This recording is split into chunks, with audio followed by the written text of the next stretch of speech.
नमस्कार सभी को। मैं कुमारी आकांक्षा राय। 2 दिनों से बहुत ही विचलित करने वाली खबर आ रही थी चारों तरफ से।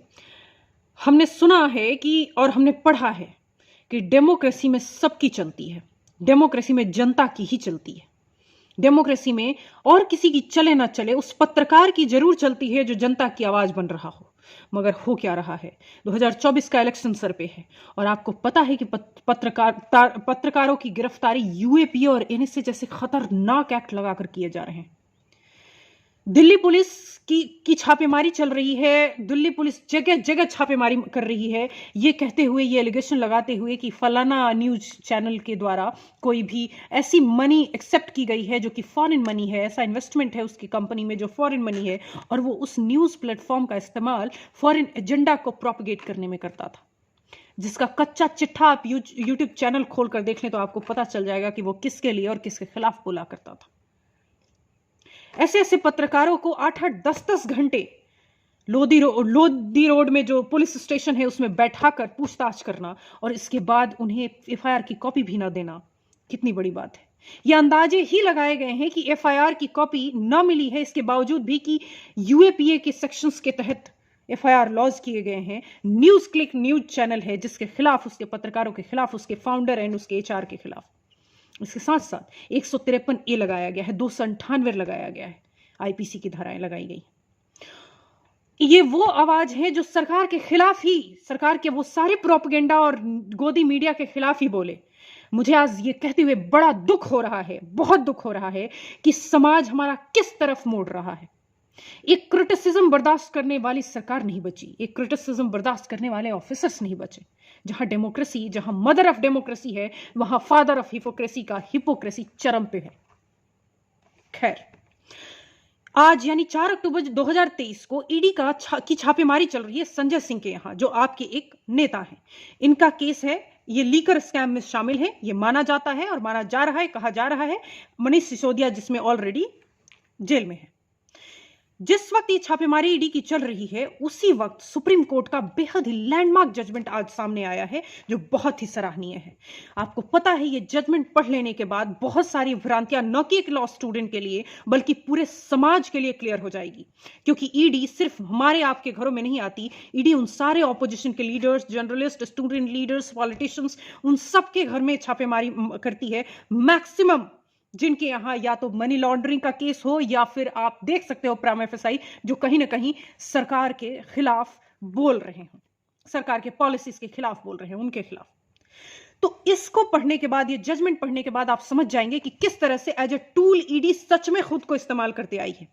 ये केस का नाम है Pankaj Bansal versus union of India, 2023 का केस है। और ये केस इसके साथ साथ क्लब किया गया है Basant Bansal versus union of India का केस। ये केस डिवीजन बेंच सुन रही थी, जिसमें justice PV Sanjay Kumar and justice AS Bopanna थे। ये जजमेंट जस्टिस संजय कुमार के द्वारा लिखा गया जजमेंट है।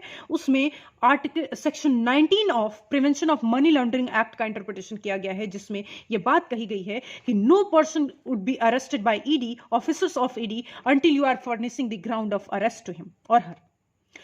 ऑलवेज ईडी इसका बेनिफिट लेकर आई है कि हमें साहब रिटन में ग्राउंड देने की जरूरत नहीं है, ओरल भी अगर कह देते हैं तो चलेगा। मगर आज इस केस के माध्यम से कोर्ट ने बाइंड कर दिया कि you are bound to provide ground of arrest in written form, so that that person can have better knowledge of his और her arrest and can have the facility to access article 22(1), क्योंकि 22 clause 1 का mandate भी यही कहता है।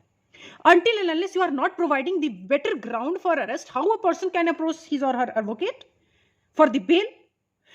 ED के द्वारा argument पेश किया गया कि साहब अगर हम रिटन में ये ग्राउंड ऑफ अरेस्ट देते हैं और रीजन ऑफ अरेस्ट बताते हैं तो कहीं ना कहीं हम वो सेंसिटिव इंफॉर्मेशन लीक करेंगे जो कि इंक्वायरी और investigation of the particular case पे इफेक्ट डालेगा।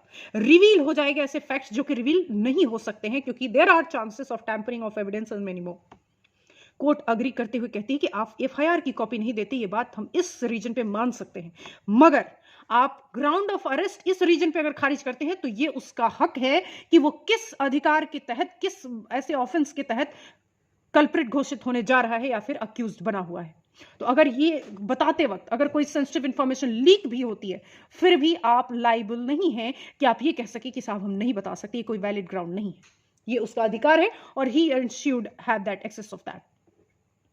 ये वो जजमेंट है जिस जजमेंट में खुद कोर्ट सरप्राइज है ये कहते हुए कि ईडी ने अपने ही प्रोविजंस का इस्तेमाल, पीएमएलए एक्ट के प्रोविजंस का इस्तेमाल ईडी ने अपने हिसाब से किए हैं।